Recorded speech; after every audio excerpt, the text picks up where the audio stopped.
शुका सारिखे पूर्ण वैराग्य ज्याचे वशिष्ठा परी ज्ञान योगेश्वराचे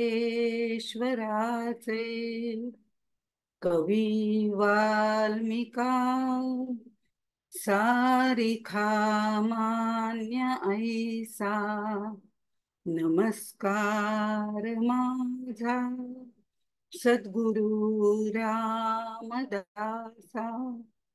जय जय रघुवीर समर्थ.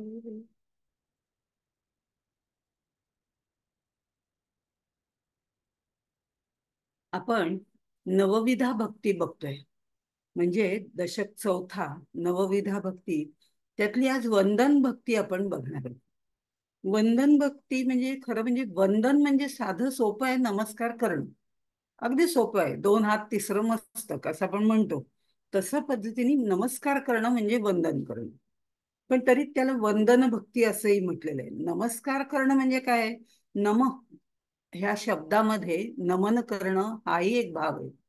पण नमन करणं किंवा नमस्कार करणं, या नमस्कारामध्ये मी आणि माझे याची निवृत्ती करणं हा महत्वाचा मुद्दा आहे. नम या शब्दाच्या मागची जी कल्पना आहे ती या दोन शब्दांचं विसर्जन करणं, मी आणि माझे या दोन शब्दांना निवृत्त करणं, ही क्रिया करणं म्हणजे नमस्कार करणं असंही आहे.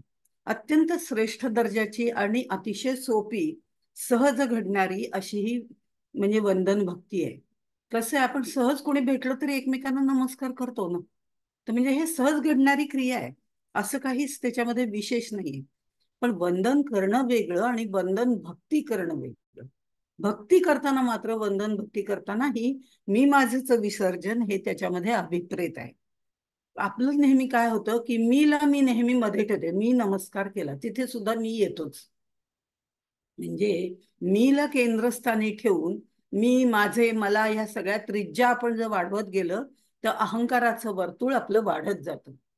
कारण जेवढं मी माझं माझं मला वाटतं वगैरे असं म्हणत राहतो, तेव्हा तो मी जास्त प्रबळ होतो. तो प्रबळ ज्या वेळेला होतो त्यावेळेला अहंकार आपला वाढत जातो. कारण कायम मी मी हेच सांगायची सवय झालेली असते. आणि म्हणून गोंदवलेकर महाराज म्हणतात की हे मी माझं सोडून बोलायला शिका. पण फार होत नाही बरं का ते. माझा अनुभव आहे ना बघा, इथे सुद्धा मी माझा अनुभव आहे असंच म्हटलं. म्हणजे मी माझे मला याशिवाय आमची वाक्य पूर्णच होत नाहीत. म्हणून मी तर असं म्हणते की गोंदवलेकर महाराज म्हणतात की एक दिवस तरी असा प्रयत्न करून बघा की मी माझे मला हे शब्द न वापरता बोलायचं. अवघड आहे. पण मी असं म्हणते बघा, इथे पण मी येतोच आहे. मी असं एक तास करायला काय हरकत आहे, तेवढं तरी करून बघा. तर तेवढं जरी आपण एक तास करायचं ठरवलं तरी सुद्धा आपलं म्हणजे बोलणंच थांबतं तिथे. तर त्याशिवाय आम्हाला बोलायची सवयच नाही. आपलं बोलणं थांबतं, याचाच अर्थ आपण मौनात जातो हळूहळू. ही जर प्रक्रिया वाढवत गेली मी माझं न बोलण्याची, तर निश्चितपणे आपण पुढे त्यातनं मौनामध्ये जाण्याची प्रक्रिया साधते. म्हणून नमस्कारामध्ये मी माझं सोडणं हे अत्यंत महत्वाचं आहे. आणि त्यावेळेला जे होतं ती वंदन भक्ती होते. म्हणून समर्थ असं म्हणतात दुसऱ्या ओळीमध्ये, सहावी भक्ती ते वंदन देवासी करावे नमन संत साधू सज्जन नमस्कारित जावे श्रीराम. नमस्कारित जावे, त्यांना नमस्कार करावा. कुणाला? संत साधू सज्जन. तर ते बरेच वेळा मी माझं सोडून बोलण्याची त्यांना सवय असते, ते तसं बोलतात. आणि त्यांच्या सहवासात राहिलं की आपलीही ही वृत्ती थोडी थोडी कमी व्हायला लागते. त्यामुळे नमन कुणाला करायचंय? तर संत साधू सज्जन नमस्कारित जावे. त्याला सहावी व भक्ती वंदना असं त्यांनी म्हटलेलं आहे. न मन, मनच नाही असाही त्याचा एक अर्थ होतो. मन नाही न मन, म्हणजे मन म्हटलं की काय आहे त्याच्यात संकल्प विकल्प आलं, सुख दुःख आलं, हवं नको पण आलं, सगळं आलं. हे सगळं विसर्जित करणं म्हणजे न मन होणं. आता हे मनच आपलं नाही असं एकदा मनामध्ये ठरवलं की मग कोणाकडे आहे? त्या मनातली सगळी चंचलता जी आहे ती सगळी पूर्णपणे नष्ट होऊन जाते. ही मनातली चंचलता नाहीशी होणं म्हणजे न मन होणं, म्हणजे अमन होणं. अमन म्हणजे शांती, सुख, समाधान, या सगळ्या गोष्टी आपोआप त्याच्यानंतर आपल्याला मिळतात. कारण मन चंचल आहे. त्या मनाला जेव्हा स्थिरता प्राप्त होते तेव्हा ते न मन होतं. हे नमन होणं याच्यासाठी आपल्याला गीतेमध्ये तर बरेच श्लोक आपल्याला मिळतात. मयी एव मन आधत्स्व, म्हणजे तू दुसरं काही करू नको. नाही तुला काही जमत आहे ना करायला, सोडून दे. अगदी सोपं सांगतो, तुझं मन आहे ते मला देऊन टाक. पण तेच सगळ्यात अवघड असतं. कारण आपलं मन आपण कोणालाही देत नाही. माझ्या मनात असं आलं, मी असं मनात म्हटलं, पण मी काही बाहेर बोलले नाही, वगैरे वगैरे, हे सगळं मनात बरीच चंचलता आपल्या चालू असते. ते मन स्थिर आधी व्हायला लागतं. आणि ते स्थिर होताना कोणताही प्रसंग आला तरी आपण शांत असतो. आणि शांत असतो तेव्हा त्यातले डिसिजन्स आपण चांगले घेऊ शकतो.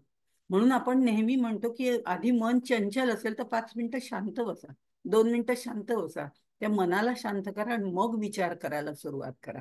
हे जे मनाच्या बाबतीत आहे ते अमन होणं जे आहे, तिथे मात्र आपलं मन पूर्णपणे शांत झालेलं असतं. आणि ते साधू संत सज्जन यांच्या सहवासामध्ये होतं. म्हणून त्या थोर व्यक्तींना, पूज्य आदरणीय अशा ज्या ह्या व्यक्ती आहेत, त्यांना, त्या संत सज्जनांना, परमेश्वराला, सद्गुरूला नमन करा.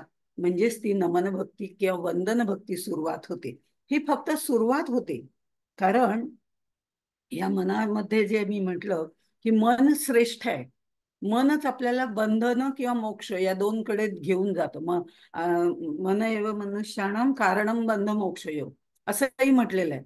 तर त्यामुळे हे मन जर दोन्हीकडे आपल्याला नेऊ शकतं, प्रपंचातही गुंतवू शकतं, परमार्थातही गुंतवू शकतं. काही वेळेला आपण परमार्थात इतके गुंततो की आपण प्रपंच नकोच असं म्हणायला सुरुवात करतो. पण तसंही म्हणून चालत नाही. प्रपंचात अनासक्त राहून आपण ते उपभोगू शकतो.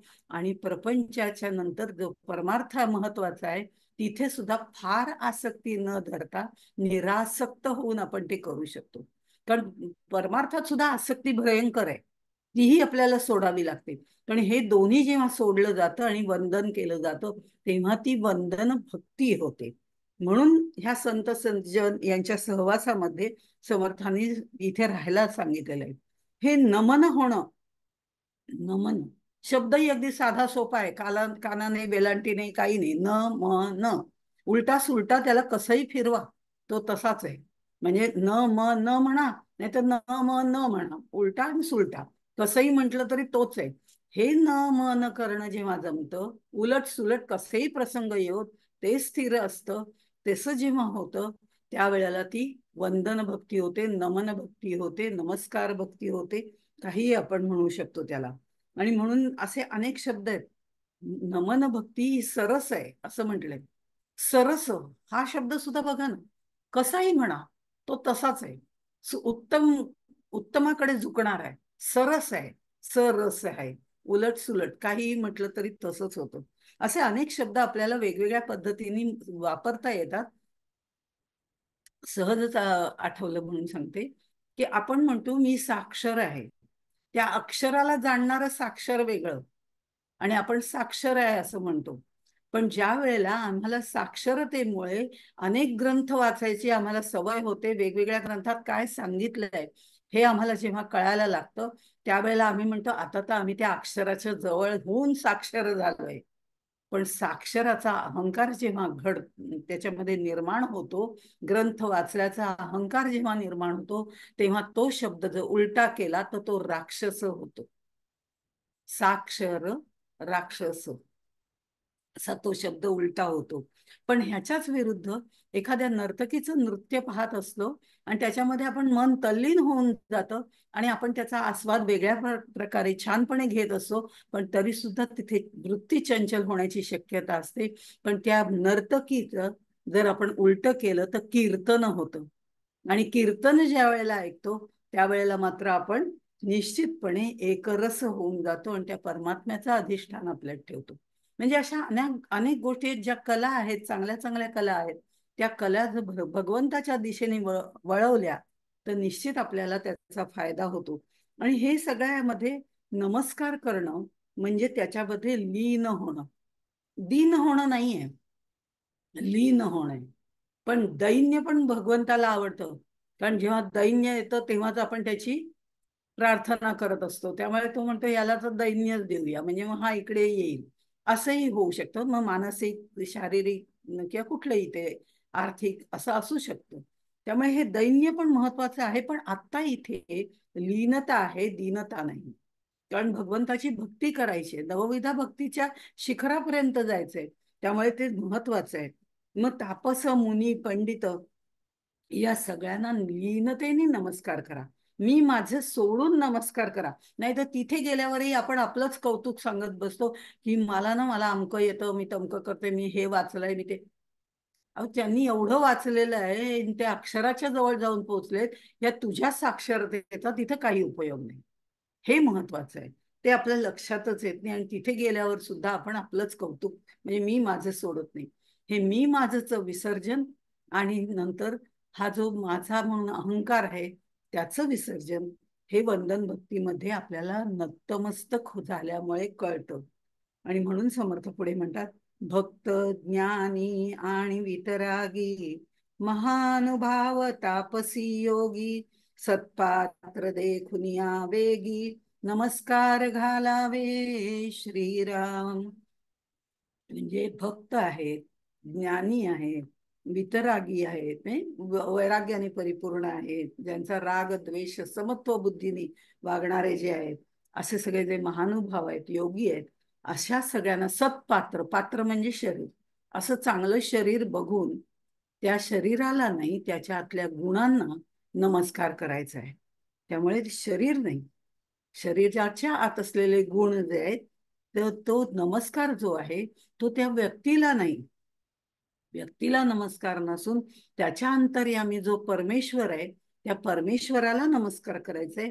कारण तो परमेश्वराचा जो अंश त्याच्यामध्ये शरीर रूप धारण केल्यामुळे आलेला आहे, तो पूर्णत्वाला जातोय. संत, भक्त, जन, ज्ञानी, वितरागी या सगळ्यांचा पूर्णत्वाला गेला. आता ते शरीर देही असून विदेही झालेले आहेत, अशाही लोकांना वंदन करावं. कारण त्यांना त्या शरीराचंही भान नसतं. पण त्यांच्या आतले जे गुण आहेत ते सद्गुण, ते परमेश्वरी अधिष्ठान आहे. आणि तो विभूती योगामध्ये जर आपण बघितलं तर भगवंतानी प्रत्येकातले असे गुण सांगितले. हे गुणांचं अधिष्ठान, विशेष गुणांचं अधिष्ठान जे आहे, त्या सद्गुणांना परमेश्वराचंही अधिष्ठान असतं. म्हणून त्या गुणांना वंदन करताना आपण त्याच्या आतल्या परमेश्वराला वंदन करतो. असं हे सगळं असल्यामुळे वंदन भक्तीला महत्व त्यांनी दिलेलं आहे. आता वंदन भक्तीला महत्व देताना ते मुद्दाम आपल्याला हे कळणार नाही. संत, साधू, सज्जन सगळेच जण सांगतात त्यांना नमस्कार करा आणि आम्ही गेलो की करतो. मग असा असा करतो, कसाही करतो. पण तसं त्यांनी सांगितलेलं नाही. म्हणून त्यांनी हे विशेष पुन्हा का त्यांना नमस्कार करायचा, याच्यासाठी ते असं म्हणतात 9व्या ओळीमध्ये, जेथे दिसती विशेष गुण, तेच सद्गुरूचे अधिष्ठान, या कारणे तयासी नमन, अत्यादरे करावे श्रीराम. इथे आपल्याला दुसऱ्यातले जे सद्गुण आहेत ते पाहता यावे लागतात. पण आम्हाला काय आहे, दुसऱ्याच्यातले दुर्गुणच आधी दिसतात आणि आपले मात्र सद्गुण. सगळे जे दुर्गुण असतात ते सुद्धा आम्हाला सद्गुणच वाटतात. माझं असंच आहे असं म्हणून आपण म्हणतो. पण ज्या ज्या जीवाशी आपला संबंध येईल त्याच्यातले अवगुण दुर्लक्षित करायचे आणि आपला अहंकार बाजूला ठेवून त्याच्यातले जे सद्गुण आहेत त्याला वंदन करायचे. पण आम्हाला जे दिसत नाही असं आपण म्हणतो की काय, काहीतरी एक म्हण आहे, दुसऱ्याच्या डोळ्यातलं कुसळ दिसतं पण आपल्या डोळ्यातलं मुसळ दिसत नाही. हे दुसऱ्याच्या डोळ्यातलं कुसळ पाहण्याची जी आपली प्रवृत्ती आहे, ती वृत्ती आधी मुळामध्ये नष्ट करावी लागते. कारण असं कधीच होत नाही, प्रत्येक माणसामध्ये कुठला तरी सद्गुण निश्चित आहे. दुर्गुण अनेक असतील, सद्गुण कमी असतील, पण सद्गुण नक्की आहे. तिथे भगवंताचं अधिष्ठान आहे ना. कारण तो आपल्यामध्ये आहे असं आपण म्हणतो, तो त्याच्यामध्ये पण आहे. जर तो त्याच्यामध्ये आहे तर त्याच्यामध्ये सद्गुण निश्चित आहे. मग तो कोणता आहे हे शोधून काढणं आपलं काम आहे ना. पण आम्हाला दुर्गुण पटकन दिसतात, त्यामुळे आपल्याला नावं ठेवायला सहज जमतात, पण नाव घ्यायला जमत नाही. नाम घ्यायला जमत नाही, नाव ठेवायला आवडतं. पण ते न करता त्यातले सद्गुण पाहणं, ही जेव्हा वृत्ती आपल्यामध्ये निर्माण होते, त्यावेळेला ते संतत्व, ते देवत्व आपल्यातही जागतं. म्हणून त्या सद्गुणांना नमस्कार करायचे. आणि हा नमस्कार करणं ही भारतीय संस्कृती आहे. आता आपल्याकडे बरेच प्रकार आहेत नमस्कार करायचे. काहींना आपण वाकून करतो, काहींना नुसता नमस्कार करतो, उभ्या उभ्या असं जाता येता करतो तो नमस्कार करतो, काहींना वाकून करतो, काहींना अष्टांग नमस्कार करतो, म्हणजे त्या पद्धतीने साष्टांग ज्याला म्हटलं जातं तो नमस्कार करतो, काहींना नुसतं वाकून करतो. असे वेगवेगळे पद्धतीचे नमस्कार आपल्याकडे आहेत. तर काही जण दंडवत घालून, म्हणजे प्रत्येक वेळेला अष्टांग नमन करून, प्रत्येक वेळेला त्यातल्या भावना वेगळ्या करून, म्हणजे देखल्या देवा दंडवत म्हणतो तसं नाही की आलाय देख बघितलाय आणि त्याला नमस्कार केलाय, तर असं नाहीये. तर त्याच्यामध्ये नमस्कार करताना सुद्धा वेगवेगळे प्रकार आपल्या भारतीय संस्कृतीमध्ये सांगितलेत. आणि ते सांगताना असं म्हणतात, अरे नमस्कार करायला काय लागतंय? खरं तर नमस्कार करायला काहीच लागत नाही.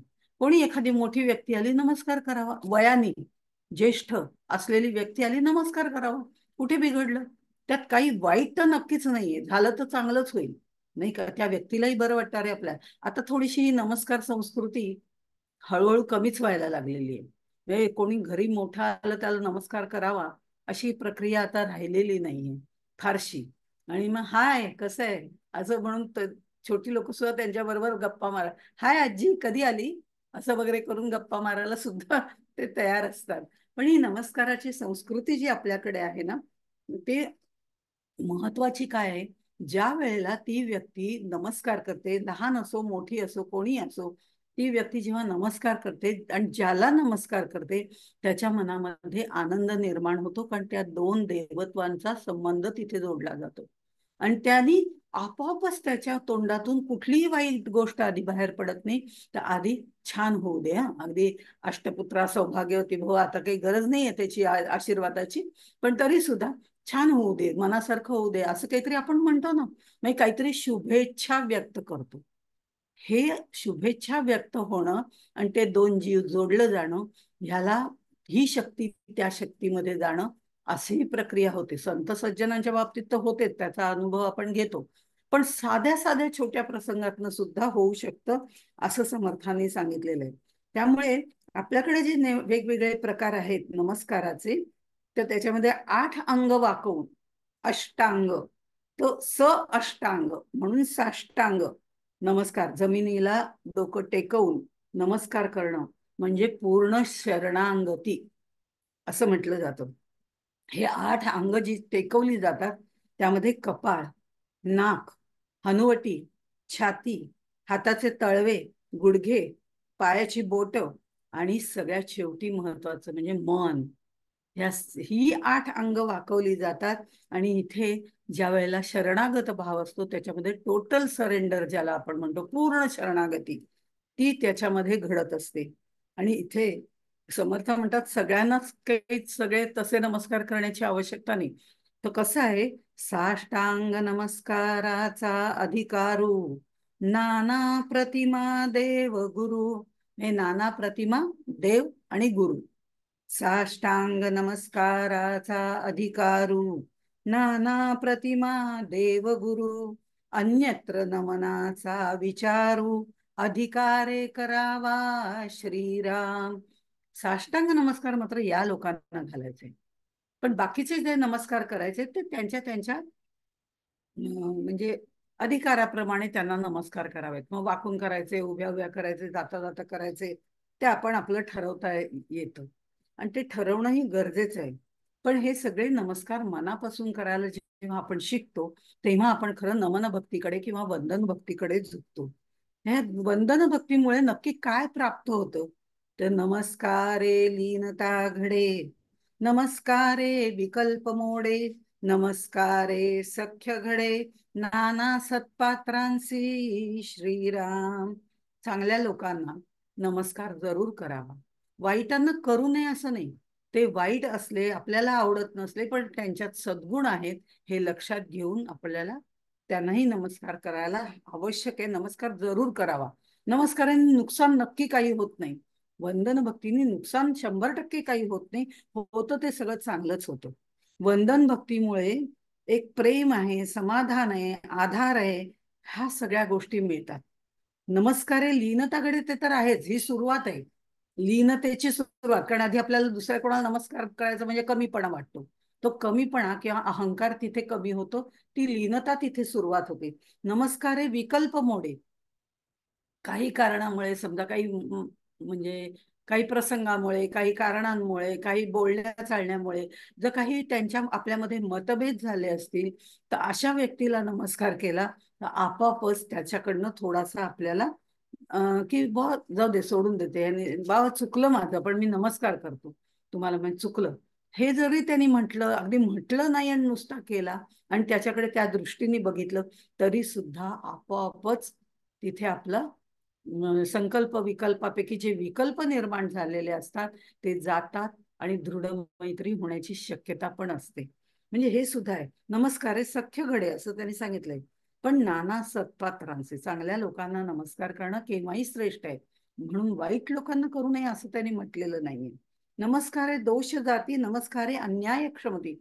जर कोणी आपल्यावर किंवा आपण कोणावरती जर अन्याय केला असेल तर तोही आपण क्षमा मागून नमस्कार करून तो दूर करू शकतो, की बाबा माझ्या हातून हे चुकीचं घडलं बरं का, मला त्याची जाणीव आहे, पण मला क्षमा करा असं म्हणून आपण त्याला नमस्कार केला की त्याच्या मनात सुद्धा एक प्रकारची चांगली भावना निर्माण होते. पण आपल्याला आपलं चुकलंय हेच आधी मुळात पटावं लागतं. पटल्यानंतर दुसऱ्याकडे माफी मागावी लागते. हे काही त्याच्यातनं जमत नाही. आणि सहज जाता येता कोणाला नमस्कार केला त्या माणसाला आपल्याला बरं वाटतं. एकमेकांची नाती पण जोडली जातात. अशा पद्धतीने बरीच माणसं जोडायची असतील, लोकसंग्रह करायचा असेल तर सहजपणे कोणालाही नमस्कार करावा. प्रपंचात तर त्याचा फायदा आहेच आहे, पण परमार्थात सुद्धा त्याचा फायदा आहे. म्हणजे स्थळ, काळ, परिस्थिती किंवा काही अनुकूल प्रतिकूल गोष्टी असतील आणि आपल्याला जर असं नमस्कार करायला संकोच वाटत असेल, आता एवढ्या सगळ्या ह्याच्यात कुठे नमस्कार करायचा, असा संकोचही वाटतो काही वेळा. मनापासून करायचा असतो पण संकोचही वाटतो. तसं असेल त्यावेळेला मनातल्या मनात त्याला वंदन करावं, ते पोचतं. मनातल्या मनात नुसतं असं मान झुकवून आपल्या डोळ्यातनं आपण बोलू शकतो. ही जी प्रक्रिया आहे तसंही आपण करू शकतो. त्यावेळेला साधकाला मनातल्या मनात सुद्धा नमस्कार वंदन करता येतं. कोणत्याही वेळेला नमस्कार कधीही केला तरी तो त्यातल्या परमेश्वराला पोचतो. आकाशात परितम तोयम यथा गच्छती सागरहा सर्व देव नमस्कारम केशवम प्रतिगच्छती. हे जे त्या तिथे सांगितलेलंच आहे, समासामध्ये लिहिलेलं आहे. हे जे आहे की आकाशातलं पाणी कुठे गेलं तरी मुळाशीच जाणार झाडाच्या, त्याप्रमाणे कोणालाही नमस्कार केला, अरे बापरे हे काही आमचं दैवत नाहीये, मग मी नमस्कार करू का नको. काय काय संकल्प विकल्प मनात येतील ते सांगता येत नाही. मन फार खट्याळ आहे. तर त्यामुळे त्याच्यात काय संकल्प विकल्प येतील सांगता येत नाही. पण तरी सुद्धा एक त्याच्यात लक्षात ठेवायचं, कोणाचा का देव असे ना, आमचा नाही, तुमचा नाही, हे फार माझं तुझं इथे पण येतं. पण अशा वेळेला देव आहे ना, मग नमस्कार करा. तो तुमच्याच देवाला जाणार आहे ज्याचं मनामध्ये तुमच्या ध्यान आहे. भले समोर कोणी असू दे, कुठलाही देव असू दे, कोणतीही मूर्ती असू दे, कोणतीही प्रतिमा असू दे, पण त्याला केलेला नमस्कार हा भगवान विष्णूंना जाणार. म्हणजे काय, थोडक्यामध्ये आपल्याच दैवताला जाणार आहे हे निश्चित आहे. भगवान विष्णू असं म्हटलेलं आहे कारण कुठलं तरी एक नाव द्यायला पाहिजे. हाही एक भाग आहे. केशवम प्रतिगच्छती, कारण विष्णूंनीच अनेक अवतार घेतलेत. मग रामाला केलं काय, कृष्णाला केलं काय, आणखीन कोणाला केलं काय, जाणार तो विष्णूला. या दृष्टिकोनातनं ते सुभाषित लिहिलेलं आहे. पण तरी सुद्धा हे नमस्कार करणं हे अतिशय महत्वाचं आहे. त्याचं कारण असं आहे की नमस्कारामध्ये मी मगाशी म्हटलं त्याप्रमाणे नतमस्तक होणं आहे. नतमस्तक, मस्तक नत होणं म्हणजे हे आपला एवढा पोर्शन जो आहे मानेपर्यंतचा तो खाली झुकवणं. हा खाली झुकवणं अत्यंत अवघड आहे. मला हे सांगायला वारंवार आवडतं आणि मी बहुतेक जिथे जिथे संधी सापडेल तिथे त्याचा पुनरुच्चार करते. आणि कदाचित हा पुनरुच्चारच आहे, पण तरी सुद्धा मी सांगते की हा मीपणा सोडण्यासाठी नतमस्तक होणं गरजेचं आहे. आणि अहंकार हा भक्तीतला मोठा अडसर आहे. आणि इथे देहाभिमान कमी होण्यासाठी किंवा आपल्यातला अहंकार कमी होण्यासाठी ही वंदन भक्ती सांगितले. ते वंदन करताना आता नतमस्तक होणं महत्वाचं आहे. त्याचं कारण हे जे डोकं आहे, या डोक्यावरती किंवा या मस्तकावरती आपली पाचही ज्ञानेंद्रिय आहेत. ही पाचही ज्ञानेंद्रिय आपल्याला बाहेर आकृष्ट करत असतात आणि बाहेरच्या गोष्टींशी आपण पटकन जुळवून घेत असतो. आपल्या अंतर्मनात आपल्याला फारसं पटकन शिरता येत नाही, कारण ही पाच ज्ञानेंद्रिय अंतर्मुख व्हायला वेळ लागतो. पण बहिर्मुख मात्र ती आहेत, आणि जे जे बाहेरचं आहे ते ते आतमध्ये घेण्याची त्यांची प्रक्रिया पटकन होते. त्यामुळे नतमस्तक होणं म्हणजे आधी मुळात डोकं खाली करणं, दुसऱ्या पुढे आपलं डोकं झुकवणं, हे आधी मुळात आपल्याला कधी मान्य होत नाही. कारण तिथे अहंकार आडवा येतो. या प्रत्येक ठिकाणी अहंकार आडवा येतो. ही पाच ज्ञानेंद्रिय आहेत ना त्यांच्यामध्ये. आणि त्यामुळे ही जी आहेत, डोळ्यांनी पाहणं, ते पाहताना सुद्धा आपण म्हणतो मी पाहिलं येतं, मी केलं तसं, मी पाहिलं, मी बोलले, असं आपण म्हणत असतो ना. तशी ही पाच इंद्रिय जी आहेत ती आपला अभिमान वाढवत असतात. आणि ही सर्व इंद्रिय बाहेरच्या गोष्टी ऐकून, बाहेरच्या गोष्टी बघून आपला अभिमान व्यर्थपणे वाढवत असतात. त्यांना वाकवणं म्हणजे, या मस्तकाला वाकवणं म्हणजे या पाच ज्ञानेंद्रियांना वाकवणं, नमवणं असं आहे. म्हणजे नतमस्तक होणं आहे. कारण त्याचा आपल्याला अहंकार एवढा आहे की मी माझ्या डोळ्यांनी पाहिलं, म्हणजे इथे मी आहे, माझ्या आहे, सगळं आहे, आणि मला दिसलं ते. मी माझ्या डोळ्यांनी पाहिलं, इतकंच काय, मी माझ्या कानांनी ऐकलं सुद्धा. मला माहिती आहे ना, मी माझ्या कानांनी ऐकलं, माझ्या कानावर माझ्या पूर्ण विश्वास आहे. केवढा अहंकार आहे हा. मी माझ्या डोळ्यांनी पाहिलं, मी माझ्या कानांनी ऐकलं, आणि वास मलाच आला तो. अगदी मी बघितलं, मला तो वास आलाच, तेव्हाच मी ठरवलं की हे काही खरं नाही. इतकी ती सगळी अहंकाराची वृत्ती मनामध्ये भरलेली असते. आणि इतकं सगळं सांगतात. मग मी मगासपासून काय सांगतोय तेच तर सांगतोय, पण तुमच्या कोणाच्या लक्षात येत नाही. म्हणजे ही बोलण्याची क्रिया, ऐकण्याची क्रिया, पाहण्याची क्रिया, या सगळ्या गोष्टी आहेतच त्याच्यात. सुगंध घेण्याची क्रिया, दुर्गंध आला तरी त्याच्या मी घेतला, मी केला, असा अहंकार त्याच्यामध्ये पण येतो. मला वास आला, अगदी हा वास वेगवेगळ्या प्रकारचा असतो बरं का, मला त्याचा वास आलाच, तो असंच करणार, असंही आपण म्हणतो. नाही, फक्त सुगंध दुर्गंध नाहीये, मानसिक स्थितीचा सुद्धा वास आपण घेऊ शकतो. म्हणजे अशा सगळ्या ह्या क्रिया आपला अहंकार वाढवत असतात. आणि त्या डोक्याला, त्या मस्तकाला झुकवणं हे अत्यंत अवघड असतं. म्हणून वंदन करताना नतमस्तक होऊन वंदन करणं हे एका वाक्यात सांगितलं तरी ही प्रक्रिया पूर्णपणे अहंकार निर्मूलनाची क्रिया आहे, आणि ती महत्वाची आहे. हे नतमस्तक होणं म्हणजे वंदन भक्ती आहे. नुसतं आपलं असं असं करून केलेला नमस्कार म्हणजे वंदन भक्ती होत नाही. इतकंच नाही तर हे सगळं करताना जो अहंकार येतो त्याच्यावरती सहज जाता जाता समर्थांनी एक ओवी म्हटलेली आहे, 16वी ओवी आहे. सिसा परता नाही दंड, ऐसे बोलती उदंड, या कारणी अखंड, देव भक्त वंदावे श्रीराम. सिसा परता नाही दंड. पूर्वीच्या काळामध्ये राजे रजवाड्यांच्या काळामध्ये किंवा समर्थांच्या काळामध्ये सुद्धा डोकं उडवून टाकणं, त्याचं शिरच्छेद करावा असं आज्ञा आपल्या राजाने दिली, उठतो आणि जातो. हे शिरच्छेद करणं यासारखा दुसरा दंड नाही. ही शिरच्छेद म्हणजे काय, मृत्यूच आहे ना. हे बाकीचं धड काही कामाचं नाही.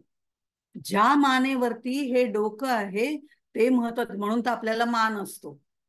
मानेवरती तिची रचना केलेली आहे, कारण ही मान झुकवणं, आपला मान कमी करून दुसऱ्याला मान देणं, ही प्रक्रिया त्याच्यामध्ये आहे. पण आपण जेव्हा दंड दिला जातो तेव्हा त्याचं मस्तक उडवून टाक म्हणतो. हे मस्तक उडवल्यानंतर धड जे आहे क्षणभर राहतं, तेही कोसळून पडतं. या बाकीच्या शरीराचा उपयोग तसा काही होत नाही शिरच्छेद केले की. त्यामुळे डोकं उडवणं ही अत्यंत मोठी शिक्षा मानली जाते.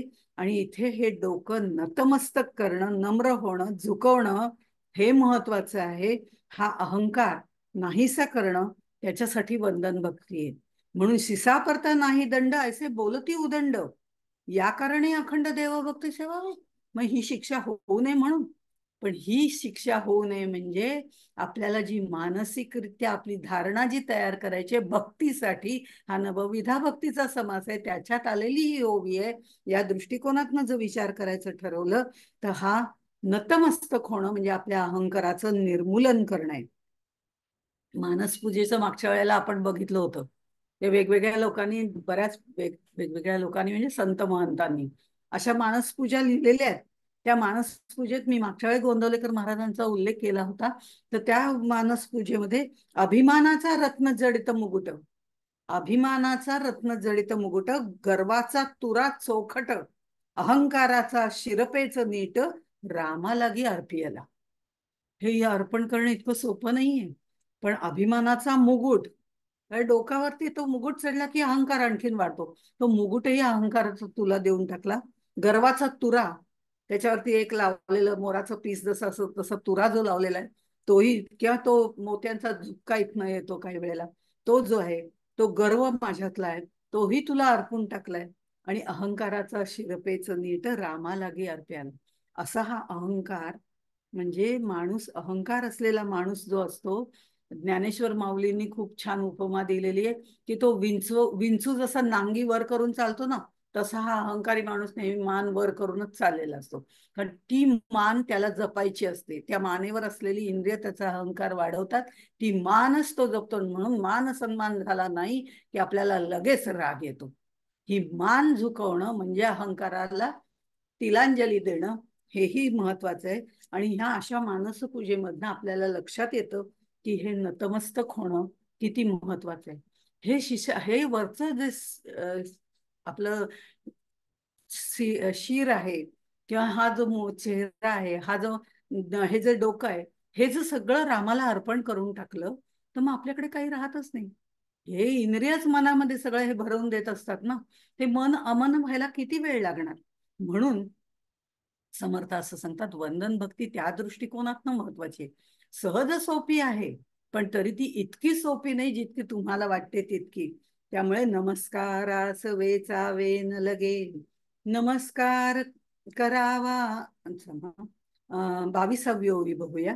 नमस्कारास वेचावे न लगे, नमस्कारास कष्टावे न लगे, नमस्कारास काहीच न लगे, उपकरण सामुग्री श्रीराम.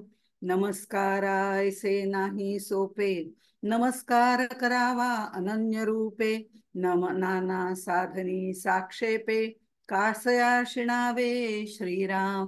काही लागत नाही, 2 हात तिसरं मस्तक, आपण पहिल्यांदा त्याचा उल्लेख केला होता. विना कष्ट, विना पैसा, काय दुर्बळ आहे अमकाय पण नमस्कार करता येतो. अगदी अशक्त झालाय तरी मनाने का होईना थोडस नमस्कार करतो आपण. त्यामुळे नमस्कार हे अतिशय सोपं आहे, ही वंदन भक्ती महत्वाची आहे. आणि पण नमस्कार म्हणजे हल्ली आता नमस्काराचे मी मगाशी म्हटलं त्याप्रमाणे बरेच वेगवेगळे प्रकार निघालेले आहेत. आत्ताचे प्रकार वेगळे, हाय असं करून पण नमस्कार केला जातो. पण देवळासमोरून जाताना सुद्धा असा असा केला जातो. तोही नमस्कार आपण म्हणायला हरकत नाही जर मनापासून केला तर. पण नुसतं बोटांनी असा, काय असतं, स्कूटरवर असतो, गाडीचं चाक हातामध्ये असतं, आपणच चक्रधारी झालेलं असतो. गाडीचं चाक आपल्या हातामध्ये असतं, ते चक्र आपल्या हातामध्ये असतं, त्यावेळेला आपणच चक्रधारी झालेलं असतो. म्हणजे आपल्यामध्ये पण तो अंश आहे की नाही. मग त्याला नमस्कार करताना असा केला म्हणून काही बिघडत नाही, पण मनापासून करावा हे महत्वाचं आहे. इतकंच नाही, नमस्काराचा आणखीन एक करोनापासून सगळ्यांना फार महत्व वाटायला लागलंय. पूर्वी वाटत नसे. कारण शेक हँड करणं, ज्याला म्हणतात हस्तांदोलन करणं, हे त्यावेळेला महत्वाचं मानलं जायचं. आणि त्याच्यापेक्षा सुद्धा तेव्हापासून त्याच्या हातातले जंतू आपल्या हातात काय कधी येतील काय सांगता येत नाही. ते करोनापासून असं सुरुवात झालं की आता नमस्कार 2 हात असा नमस्कारच करावा, म्हणजे संपर्क नाही. पण हा नमस्कार जास्त शास्त्रीय दृष्ट्या, आरोग्य दृष्ट्या सुद्धा चांगलाच आहे, याबद्दल शंका नाही. पण अर्थात या सगळ्या गोष्टींचा समर्थांच्या वंदन भक्तीशी काहीही संबंध नाही. पण नमस्काराच्या मध्ये सुद्धा भेद आहेत. आपलं व्यावहारिक दृष्टिकोनातून सांगते, त्याच्यामध्ये सुद्धा भेद आहेत. आणि काही वेळा काय, अरे वा वा संध्याताई तुम्ही आलात का, वा वा नमस्कार नमस्कार, आज अगदी इतकं छान वाटलं ना, असं वगैरे म्हणायचं. मनामध्ये अरे बापरे, ह्या आत्ता कुठल्या वेळेला आल्या, काहीतरी फोन बिन करून तरी यायचं ना, आत्ता कुठे आलंय ह्या, आता माझी इतकी कामं पडलेली आहेत ती मला करायची. हे मनात आहे तर त्या वा वा छान छान संध्या ते आलात का तुम्ही असं म्हणण्याला काही अर्थ नाही. देवाला तर असा नमस्कार कधीच करू नये. संत सज्जन गुरु यांना तर असा नमस्कार कधीच करू नये. ते कधीही येऊ देत, आपलं मन आनंदीच असलं पाहिजे. त्यामुळे हाय आपलं मन त्यांना अर्पण केलेलं असलं तर ह्या सगळ्या गोष्टी आपल्या होऊ शकतात.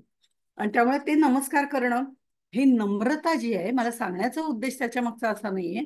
सांगण्याचा उद्देश ही नम्रता, ही लीनता त्या नमस्कारामध्ये प्रतीत झाली पाहिजे. ती मनापासून नमस्कार करणं त्याला वंदन भक्ती म्हणतात. ह्या नमस्काराला वंदन भक्ती म्हणत नाहीत. आणि म्हणून नमे नमे में भेद है, नमे नमे में भेद है, बहुत नमे नादान, नमे नमे में भेद है, बहुत नमे नादान, दगाबाज तो दुगना नमे, चित्ता चोर कमान. असं कबीराने का कोणीतरी एका सत्पुरुषांनी म्हटलेलं आहे, माझ्या आता लक्षात नाही. पण तरी सुद्धा ह्या नमस्कारामध्ये सुद्धा फरक आहे. आणि दगाबाज तो दुगुना नमे. एखादा जर आपल्याला खूपच सारखा नमस्कार करतोय, वरवर करतोय, आपल्याला लक्षात येतं. ह्या गोष्टी आपल्या लक्षात येतात कारण ती मनापासून केलेली भक्ती आपल्यामध्ये असेल तर दुसऱ्याची ओळखता येते. त्यामुळे हे नमनामध्ये सुद्धा बराच फरक आहे. ज्या वेळेला खूपच एखादा आपल्यामध्ये लाळघोटेपणा करून वंदन करतो त्यावेळेला लक्षात घ्यावं, निश्चित ह्याचा काहीतरी ह्याला फायदा करून घ्यायचा आहे. थोडंसं दूरच ठेवावं. वा वा छान म्हणावं, कोणालाही दुखवू नये, हे तितकंच खरं आहे. पण त्याच्यामध्ये नमे नमे मे भेद आहे. अहो, एक माझे स्नेही होते, ते रिक्षाने चालले होते, अतिशय वयस्कर, 80-85 वय. इथून इथे देवळात जायचे तरी ते रिक्षा करून जायचे. एक रिक्षेवाला त्यांना म्हणाला की खाली उतरला, देवळात नेऊन त्यांना सोडलं वगैरे, हातबीत धरून नेताना. तत्पूर्वी त्यांनी काय केलं की तो म्हणला, काका तुम्ही रोज देवळात जाता, किती संत पुरुष आहात हो तुम्ही, मला ना तुम्हाला खूप नमस्कार करावा वाटतो, किती दिवसाची माझी इच्छा आहे. मी तुम्हाला फक्त नेऊन सोडतो, आणतो किंवा नेऊन सोडतो, मग मी माझं काम धंद्याला निघून जातो, आपली काही ओळख नाही, काही नाही, पण मला तुम्हाला नमस्कार करायचा. अरे म्हणे कसला नमस्कार करतोय, देवळात आलोय, देवाला नमस्कार कर. नाही नाही, मला तुम्हालाच नमस्कार. असं म्हणून त्यांनी इथपासून जे त्यांना असं असं असं करत धरलं. नाही, मी तुम्हाला नमस्कार करतो म्हणून नमस्कार केला. ते म्हणजे बरोबर, ठीक आहे, चांगलं होऊ दे तुझं, रिक्षा धंदा सगळं चांगलं चालू दे. ते आपले साधे होते, ते गेले देवळात निघून. आणि नंतर पुन्हा आले, दुसरी रिक्षा थांबवली, त्याच्यामध्ये बसले आणि घरी गेले. बघतायत तो कुठे, खिशामध्ये पाकिटच नाही. नमे नमे में भेद है, दगाबाज तो दुगुना नमे, असं ते म्हटलेलं आहे. ह्या सगळ्या गोष्टी व्यवहारात पण लक्षात ठेवाव्या लागतात. नमस्कार जरी चांगला असला तरी त्या गोष्टी व्यवहारात लक्षात ठेवाव्या लागतात. पण ज्या वेळेला भक्तीचा व्यवहार केला जातो, भक्तीमध्ये बघितलं जातं, तेव्हा समर्थ असं म्हणतात, साधक भावे नमस्कार घाली, त्याची चिंता साधूस लागली, सुगम पंथे नेऊन घाली, जेथील तेथे श्रीराम. ज्या वेळेला वंदन भक्ती केली जाते त्याप्रमाणे नतमस्तक होऊन वंदन केलं जातं. मग ते साष्टांग असो, सविनय असो, उभ्या उभ्या असो, कसंही असो, कालरूप परिस्थिती प्रमाण कसंही असो, पण जेव्हा ते साधक भावे नमस्कार घाली, हा जो साधक आहे, परिपूर्ण झालेला साधक असं म्हटलेलं आहे. साधक कुणाला म्हणायचंय, बद्ध मुमुक्षु करतात ना नमस्कार, पण ते नमस्कार खरे नव्हे. साधक जेव्हा नमस्कार करतो त्यावेळेला दोन प्रक्रिया घडत असतात. साधक भावे नमस्कार घाली, हे सुस्थूल आणि सूक्ष्म असे दोन्ही प्रकारचं वंदन तिथे आपल्याला येतं. आणि त्यामुळे हे दोन हात, तिसरं मस्तक, हा शरणागत भाव, हा तर नमस्कार आहेच आहे. पण असा जेव्हा साधक नमस्कार घालतो, ज्याची साधना परिपक्व अवस्थेला येत चालली, त्याला अनन्य भक्ती जमायला लागलेली आहे, आधीच्या सर्व भक्ती त्यांनी केलेल्या आहेत, आणि त्याच्यामध्ये एक प्रकारची लीनता पण आलेली आहे, अहंकार गेलेला आहे. हे सगळं जरी झालेलं असलं, अशा वेळेला तो जेव्हा या साधू संत सज्जन सद्गुरू यांना नमस्कार करतो, त्यावेळेला ही सगळी चिंता जी आहे त्याच चांगलं करण्याची चिंता, योगक्षेम वहाम्यहम, हे जी सगळी चिंता आहे ती त्या साधूला लागते. की त्या साधूला लागते म्हणजे तो त्याचं योगक्षेम पाहायला सुरुवात करतो. म्हणून संत सज्जन सद्गुरू यांना वंदन करावं असं म्हटलंय की ते आपल्याला या भवसागरातून पार करून नेतात. इथे दोन भाव येतात या वंदन प्रक्रियेमध्ये. या साधकाच्या दोन भाव असतात. एक तर त्याची क्रिया जी ते वंदनाची करतो तो नतमस्तक होतो, आणि तेव्हा ते शरणागती त्याची जी आहे ती परिपूर्ण शरणागती असते. हे शरीर वंदनाने म्हणजे त्याचं वंदन आहे, शारीरिक वंदन आहे. नमस्कार, दोन हात तिसरं मस्तक असं जे आपण म्हणतो, तिथं स्थूल भाव आहे, हा शारीरिक भाव आहे, हा स्थूल भाव आहे. तो आपल्या सद्गुरूंशी त्याच्या सद्गुणांना त्याच्या वर्णन करून त्याचं ते अधिष्ठान तिथे जे आहे भगवंताचं, त्याला नमस्कार करत असतो. हे सगळा स्थूल भाव आहे. पण सूक्ष्म भाव सुद्धा त्याच्यामध्ये आहे, की नमस्काराने आपण शरणागत होतो, नतमस्तक होतो, तेव्हा आपली वृत्ती तदाकार होते, सद्गुरूंशी तदाकार होते, त्या परब्रह्म परमेश्वराशी तदाकार होते, त्या सगुण मूर्तीशी तदाकार होते. म्हणजे आपण त्या भगवंताला नमन करतो त्यावेळेला अष्टसात्विक भाव सुद्धा काही वेळेला आपले जागे होतात. म्हणजे केवळ फक्त नमस्कार असतो, आपण त्याच्या पायावरती डोकं ठेवतो, पण जेव्हा आपण ते डोकं त्याच्यावरती झुकवतो त्यावेळेला जर नतमस्तक होऊन पूर्ण मनाचा भाव तिथे अर्पण केला तर आपल्या नेत्रातून येऊ शकतात. म्हणजे हा अष्टसात्विक भावापैकी एखादी जागृती आपल्यामध्ये होऊ शकते. पण त्यात हा जो सूक्ष्म भाव आहे तो तिथे जागृत होतो. पण काही वेळा नाही, अगदी माझे डोळे भरून आले, काही सांगायची कोणाला गरज नाही, ते आपल्याकडेच ठेवायचं असतं. असे अनुभव सहसा लोकांपर्यंत सहजपणे सांगू नये, सगळ्यांनाच ते पटतात असं नाही. आणि आपण ते सांगितल्यामुळे आपला अहंकार वाढतो. तो अहंकार वाढायचा नसेल तर असे सद्गुण सांगा, असे अनुभव, अशा प्रचिती शक्यतो बोलू नये. आपल्या आपल्या लोकांमध्ये ज्यांना खरंच सद्गुरू भगिनी आहेत, एकमेकांचे भाव समजू शकतो, अशा ठिकाणी बोललं तर शक्यता आहे, पण शक्यतो कुठेच बोलू नये असं म्हटलं जातं, कारण तिथे अहंकार वाढण्याची शक्यता असते. हा जो सूक्ष्म भाव आहे तो जेव्हा परिपूर्ण होतो आणि त्यावेळेला आपल्या मनामध्ये अनेक गोष्टी निर्माण होतात, आणि हा नमस्कार करताना की देवा मी कोणीच नाही, देवा मी कुणीच नाही, सर्व काही तूच आहेस, करता करविता तूच आहेस, त्यामुळे सर्व काही तूच आहेस.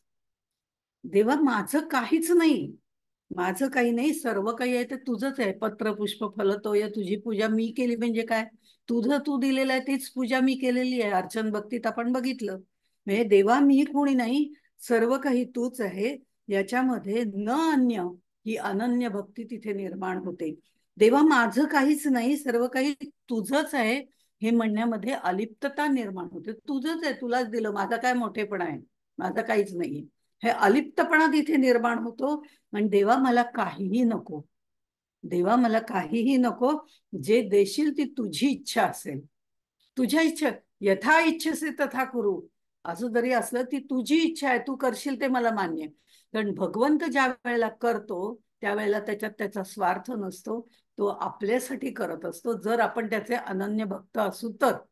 त्यामुळे जे काय करशील ते तुझी इच्छा आहे आणि त्यातनं माझं चांगलंच होणार आहे, ही भावना त्याच्या मागे असते. आणि तसंच जे काही आहे ती तुझी इच्छा आहे, म्हणजे माझी इच्छा नाहीच आहे ती, तर माझी इच्छा असो नसो तुझी इच्छा आहे ती महत्वाची आहे, कारण मी माझं मनच तुला अर्पण केलेलं आहे. हाही एक भाग त्याच्यामध्ये आहे. म्हणजे ही अगदी साधी सोपी, काही फार मोठी अवघड नसलेली अशी एक प्रार्थनाच आहे. काही हरकत नाही सकाळी उठल्याबरोबर म्हणायला की देवा मी कुणीही नाही, सर्व काही तूच आहेस. देवा माझं काहीच नाहीये, सर्व काही तुझंच आहे, आणि मला काहीही नको. कारण आपली भक्ती सुद्धा काही वेळेला सकाम भक्ती असते, त्याची गरज नाही. तर मला काहीही नको, जे काही देशील ती तुझी इच्छा आहे. 3 वाक्य किती सोपी आहेत, पण ती वंदन भक्ती आहे. त्याच्यामध्ये सगळा वंदन भक्तीचं सार काढल्यासारखं मला वाटतं. आणि त्यामुळे अशा पद्धतीने जेव्हा नमस्कार केला जातो तेव्हा तो निशेष असतो. त्यामुळे तिथे मनात भावना काही नाही, विचार काही नाही, सगळं त्याचंच आहे, ही भावना आहे. त्यामुळे समर्थ 18व्या ओळीमध्ये असं म्हणतात, निशेष करिता नमस्कार, नासती दोषांचे गिरीवर, आणि मुख्य परमेश्वर कृपा करी श्रीराम. आता त्याच्याकडनं कशाची अपेक्षा नाही, जे करशील ते कर, तू करशील तेच योग्य आहे असं म्हटल्यानंतर इथे निरीच्छ भाव ज्याला म्हणतात, निष्काम भाव, हे सगळे भाव तिथे येतात. आणि म्हणून हा जो निवृत्त भाव आहे, वृत्तींची निवृत्ती करणं, हा भाव इथे आपल्याला पाहायला मिळतो. आणि हे सगळं म्हणून समर्थ असं म्हणतात, या कारणे नमस्कार श्रेष्ठ. म्हणजे नमस्कार भक्ती म्हटल्यानंतर त्याच्यात काही एवढं दोन हात तिसरं मस्तक वगैरे ठीक आहे, आम्ही केला तसाच नमस्कार, त्याला भक्ती म्हणत नाहीत. मग समर्थ असं म्हणतात, अशी जर भक्ती केली तर ते म्हणतात, या कारणे नमस्कार श्रेष्ठ. नमस्कारे बोळती वरिष्ठ, येथे सांगली स्पष्ट.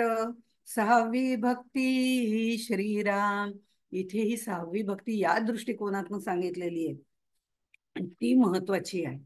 ती महत्वाची आहे ह्याच्याकरता जाता जाता जरा दोन गोष्टी सांगते की ती महत्वाची आहे.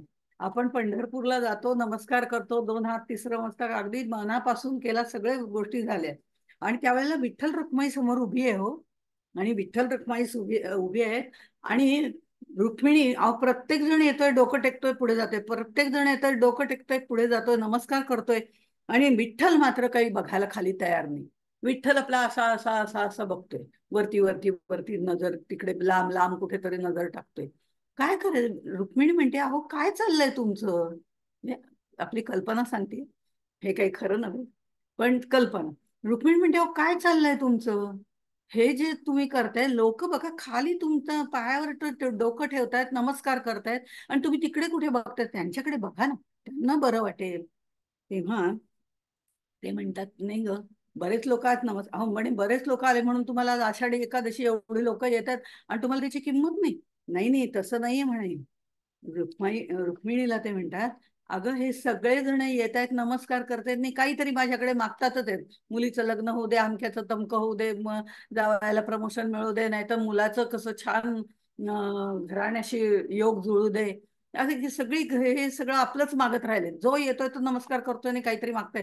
मला त्या मी म्हणे चांगल्या भक्ताची वाट बघतो, आणि तो कुठे ह्या लाईन मध्ये दिसतोय का, हे मला बघायचंय. आणि म्हणून ते मी बघतोय. आणि त्यावेळेला एक जण जेव्हा येऊन नमस्कार करतो, आणि त्यावेळेला भगवंत त्यांची मान खाली झुकवतात, ते खाली बघतात. ते खाली बघतात त्यावेळेला लक्षात येतं, रुक्मिणी बघायलाच लागते. ते म्हणे, हा भक्त म्हणतोय मला काही नको, आता ज्या तीन गोष्टी सांगितल्या त्या त्यांनी मागितल्यात, म्हणजे त्याला काहीही नकोय. असा जो भक्त आहे ना, तो माझा खरा भक्त आहे. मग मी त्याचं योगक्षेम बघणारच आहे. त्यावेळेला विठ्ठल खाली बघतोय, आणि त्याची जी रुक्मिणी आहे, लक्ष्मी सहित रुक्मिणी असं म्हटलेलं आहे, म्हणजे ती लक्ष्मी आहे, त्याची अर्धांगी आहे, त्याची शक्ती आहे, ती त्याच्याकडे आश्चर्याने बघायला लागते. हे असं नतमस्तक होणं, हे असं चरणावरती नतमस्तक होणं, ही खरी वंदन भक्ती आहे, निष्काम भावनेने. मग योगक्षेम तो पाहिल, यात शंकाच नाही, असं समर्थ सांगतात. आणि हे असे वेगवेगळे प्रकार जे सांगितले, त्या सगळ्या प्रकारांमध्ये अनेक प्रकार सांगितलं. आणि त्याच्यात म्हणताना मी असं म्हटलं होतं की दंडवत हा घालणं, हाही एक प्रकार आहे त्याच्यामध्ये, नमस्कारांमध्ये. आणि दंडवत घालायचं म्हणजे देखल्या देवा दंडवत नाही, असाही उच्चार केला होता आता पहिल्यांदा. तर पैठणमध्ये एक स्वामी होते, आणि ते प्रत्येकाला दंडवत घालत असत. म्हणजे उठल्यापासून एकदा नमस्कार देवाला पहिला दंडवत घातला की नंतर दंडवत घालून म्हणजे सारखं अगदी वाकून त्याच्या चरणाशी नमस्कार करायचा, प्रत्येक वेळेस त्याचं सद्गुणाचं चिंतन करायचं. म्हणजे ह्याला सगळ्याला दंडवत घालणं जे आहे, त्या म्हणजे नमन भक्तीमध्ये किंवा वंदन भक्तीमध्ये आता जे सांगितलं त्याप्रमाणे ते वंदन करत करत सगळीकडे जात असत. त्यांना दंडवते महाराजच म्हणतात, त्यांचं नावच ते पडलं, ते दंडवत करतात, ते स्वामी दंडवत, दंडवते महाराज हो. ते हा हा ते होय, असं म्हणजे लोकांनाही तिथे पैठणला कळायला लागलं होतं की अच्छा हे महाराज आहेत ते. असं ते सतत नमस्कार करत जायचं, दुसरं काही बोलायचंच नाही, नमस्कार, फक्त नमस्कार एवढंच करत जायचं. आणि कुणालाही जे जे भेटे भूत ते ते मानी जे भगवंत, अशा पद्धतीने ते नमस्कार करत होते. लहान मुल असू दे, मोठा असू दे, म्हातारा असू दे, प्राणी असू दे, पक्षी असू दे, प्रत्येकाला ते नमस्कार करायचे. आणि ह्या सगळ्या भावनांनिशी नमस्कार करायचे. त्यांना हळूहळू चराचरामध्ये भगवंतच दिसायला लागला होता, इतके ते अनन्य भक्त झालेले होते. आणि सगळ्यांच्या मध्ये भगवंत पाहण्याची त्यांची ही जी क्रिया आहे ती वृद्धिंगत व्हायला लागली. एकदा असं झालं की एक गाढव तिथे पडलं होतं, मरून पडलं होतं, त्यांच्या ते लक्षातच आलं नाही, आणि त्यांनी त्या गाढवाला नमस्कार केला आणि ते जिवंत झालं ना. ते गाढव जिवंत झालं. ती शक्ती त्यांना प्राप्त झाली. सगळ्यांना वंदन करा, परमेश्वरा तू झोपलाय काय, उठ, असं म्हणून त्यांनी त्याला नमस्कार केला. आणि ते गाढव तिथे जिवंत झालं. आणि हे बघितल्यानंतर अहो पैठणामध्ये आगतिक घडलं, काहीतरी भलतच घडलेलं आहे, दंडवत स्वामींनी गाढव जिवंत केलं, असं सगळीकडे लोक एकमेकांना सांगायला लागली. आणि तसंच सांगत तो संभा जो होता तो सुद्धा सगळीकडे ओरडत होता, असं वर्णन त्या पुस्तकामध्ये केलेलं आहे. तर ते म्हणजे चरित्राच्या पुस्तकामध्ये लीला घोळे यांचं ते चरित्र, शांती ब्रह्म असं काहीतरी नावाचं ते चरित्र आहे त्यांचं. त्याच्यामध्ये हे वर्णन केलेलं आहे. फार सुंदर त्यांनी ते वर्णन केलेलं आहे. आणि तिथे काहीतरी अगतिक घडलंय असं करत करत ती बातमी एकनाथ महाराजांपर्यंत आली. त्यांच्या कानावर आली. त्यांच्या घरात तर प्रत्यक्ष देवच नांदत होता. पण तरी सुद्धा तिथे ती बातमी आली. आणि ते म्हणजे अरे बापरे, असं झालं का, मला त्यांना वंदन करायलाच पाहिजे. पण ते म्हणण्याच्या आधी दंडवते महाराज तिथे त्यांच्या एकनाथांच्या घरी आले आणि त्यांना पहिलं लोटांगण घातलं. आणि म्हणले, अहो हे सगळे लोक माझ्या मागे लागले, ते गाढव कसं काय जिवंत झालं मला माहिती नाही हो, मी खरंच त्याला काही जिवंत केलेलं नाही, तर परमेश्वराची कृपा, ते झोपलं होतं ते उठलं. मी त्याला म्हटलं, अरे बाबा तू काय इथे झोपलाय, तर ते उठलं ना म्हणे. पण त्यामुळे लोक माझ्या मागे लागलेत. आणि आता मला हे काही नकोय, मला ह्यातलं काही येत नाही, मला काही करता पण येत नाही. काय असेल ते, पण तुम्ही याच्यावरती काहीतरी उपाय सांगा, मी तुम्हाला गुरुस्थानी मानलेलं आहे, तुम्ही आता ह्याच्यावर उपाय सांगा. अहो लोक बाहेर माझ्या मिरवणुकीची तयारी करतायत, मला मिरवणूक, माझी कुठली मिरवणूक काढायची, देवाची मिरवणूक काढायची, यांना कळत कसं नाही. पण नको, मला आता ह्यातनं सोडवा, तुम्ही काहीतरी मला उपाय सांगा, असं म्हणून ते एकनाथ महाराजांकडे येतात. आणि त्यावेळेला एकनाथ महाराज म्हणतात, ठीक आहे शांत हो, देवघरात देवासमोर जाऊन बस, तिथे त्याची प्रार्थना कर. मी तरी कोण करणारा, करणारा तोच आहे ना. पण संध्याकाळी आज माझं प्रवचन आहे या ओसरीवर, तिथे आल्यास तरी चालेल, तिथे येऊन बस. आणि म्हणून त्यांना प्रवचनाला संध्याकाळी बोलवलं. एकनाथ महाराजांनी सुद्धा आपण हा मी मी तुला उपदेश करू का, करतो की मी सांगतो तसं कर, असं कुठेही म्हटलं. संत येत होते, त्यांच्यामध्ये मीपणा नाहीच. ते म्हणजे संध्याकाळी कीर्तन ऐकायला येईल ना, काही हरकत नाही, तिथे बस, पण जरा बाजूला बस, कोणा लोकांच्या लक्षात. कारण काय आहे, चमत्कार झाला की नमस्कार करायला लोक येतातच, ती त्यांची वृत्ती आहे. आणि ते डोक्यावर चढवतात, त्यामुळे आपल्याला नतमस्तक होताच येत नाही. हाही एक भाग आहे. म्हणून ते डोक्यावर चढवून कोणाच्या घ्यायचं नाही, किंवा आपण कोणाच्या डोक्यावर चढायचं नाही, ह्या गोष्टी नक्कीच आहेत. चमत्कार दिसला की माणसं नमस्कार करतात, तू असं कोपऱ्यात बस आणि माझं कीर्तन ऐक, काही हरकत नाही. पण आता हळूहळू याचा लोक गैरफायदा घेण्याची पण शक्यता आहे. कोणी माणूस मेलं तर तुला बोलवतील, अरे बाबा जिवंत कर त्याला म्हणून, आम्हाला तो माणूस हवाय, तरुण आहे, त्या काम करणार आहे, असं म्हणून सुद्धा त्याला तुला बोलवतील. आणि मग मात्र तुला ते जर तू केलं नाहीस तर तू बेईमान आहेस, तुझ्यामध्ये ती शक्ती नाही, असं म्हणून तुला यमयातना सुद्धा देतील. अशी लोकांची वृत्ती आहे. त्यामुळे आता तू मात्र परमार्थाची उंची गाठलेली आहे, तू आता आतमध्ये जाऊन बस, बाहेर कोणी येणार नाही, याची खात्री मला आहे. इथे कोणी येणार नाही, ते सगळे तुला शोधायला बाहेर पडतील. आपणही देवाला शोधायला बाहेरच पडतो की नाही, तसं देवाला शोधायला तसं हे लोक पडतील.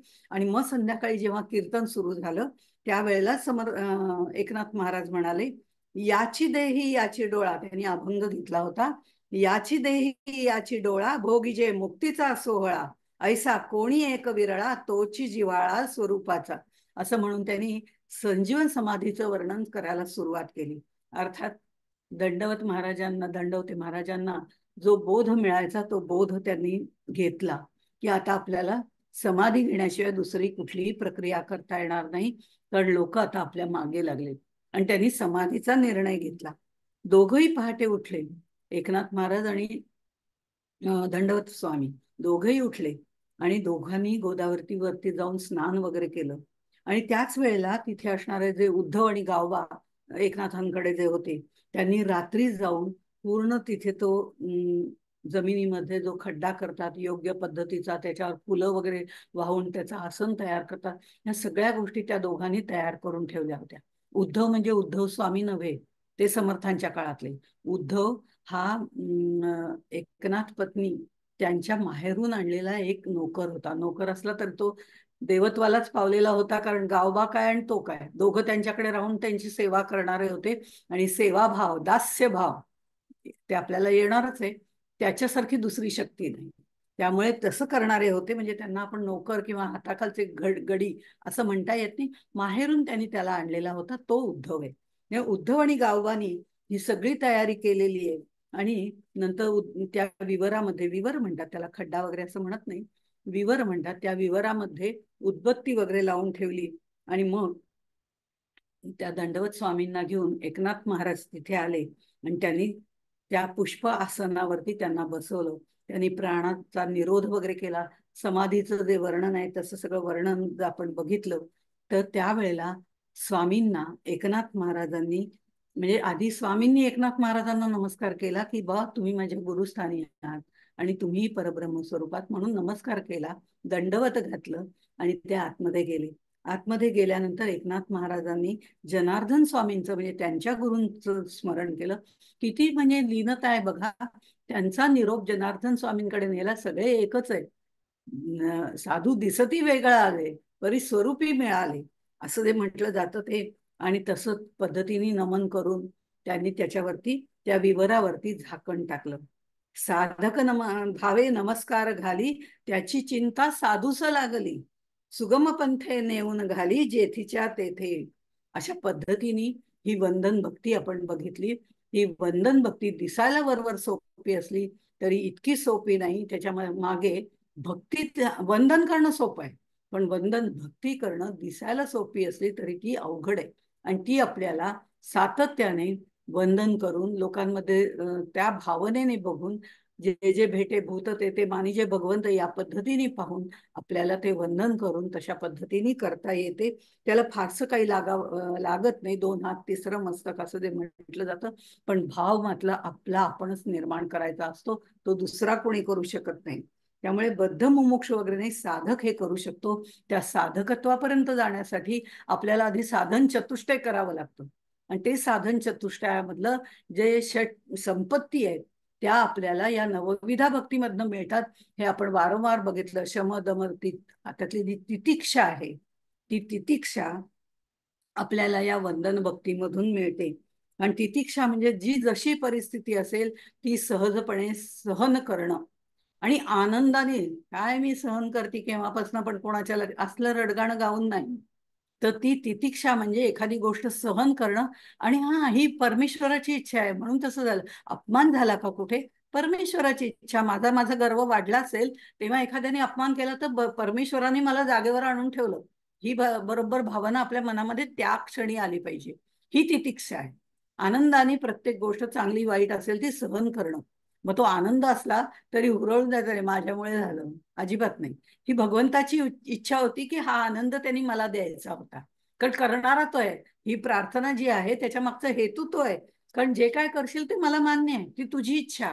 मग ते आनंद असो किंवा दुःख असो, हे सहन करण्याची, चांगल्या तऱ्हेने मनोवृत्ती ठेवून सहन करण्याची तितिक्षा ही वंदन भक्तीमध्ये आपल्याला साध्य होते. ह्या षट संपत्ती ज्या आहेत त्या नवविधा भक्तीमधनं आपल्याला प्राप्त होतात. आणि ते साधन चतुष्टयाची बैठक या पहिल्या 4 दशकातनं समर्थांनी आपली केलेली आहे. अगदी प्रत्यक्ष असं सांगितलं नाही, ही तितिक्षा मी तुम्हाला सांगतोय बरं का, हे शमदम कसं करायचं सांगतोय बरं का. हे आपलं आपण वाचत जसं जातो. दासबोध तुम्ही जेवढ्या वेळा वाचाल तेवढ्या वेळेला तो वेगळंच काहीतरी सांगून जातो. म्हणजे वेगळंच काहीतरी. पहिल्यांदा सांगताना म्हणतो हा शमदम वगैरे करता येतं आपल्याला बरं काय, असं काही फार अवघड नाही. नंतर नंतर म्हणतो शमदम करायलाच हवं. आणि का करता येत नाही, असं असं करणं म्हणजे करता येईल. अशा पद्धतीने आपल्याला त्या ओव्या आपोआप सापडत जातात. म्हणजे आपल्याला जितक्या वेळा दासबोध वाचावा तितक्या वेळेला तो नवीनच उलगडतो. नित्य नूतन असं ते लेखन आहे. जसं आपण खोलात जाऊ तेवढं आपल्याला त्यातलं ज्ञान मिळतं, हे निश्चित आहे. त्यामुळे ही वंदन भक्ती जी आहे, ही वंदन भक्तीमध्ये तितिक्षा हा षट संपत्तीतला एक गुण आपल्याला शिकता येतो, समजता येतो. समजला नाही, कळला नाही तरी हळूहळू समजतो आणि नंतर तो हळूहळू आचरणात सुद्धा येतो. अशी ही नवविधा भक्तीपैकी वंदन भक्ती आहे, ती आज आपण पाहिली. आपण इथेच थांबू. जय जय रघुवीर समर्थ.